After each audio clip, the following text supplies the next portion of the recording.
Hello everybody and welcome. In this video I'm going to show you how to disconnect your earbuds Energy System Style 4 from your iPhone.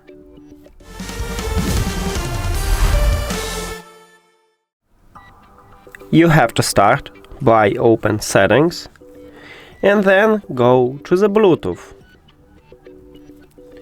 At the device list, click the information icon near to your earbuds. And right here at the third line we have the button Disconnect. You need to tap at this button.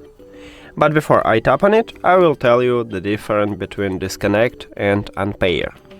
So when you select to disconnect your earbuds, you will stop Bluetooth connection with them, but leave them at the device list, and in the future you can reconnect them.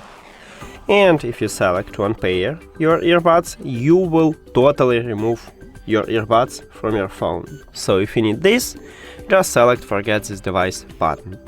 But let's disconnect them. So disconnect.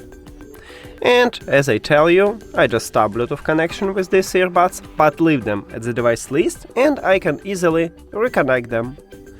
That's it. Thank you for watching this video. If you found it helpful, please consider subscribing to channel and leave the like on the video. See you later!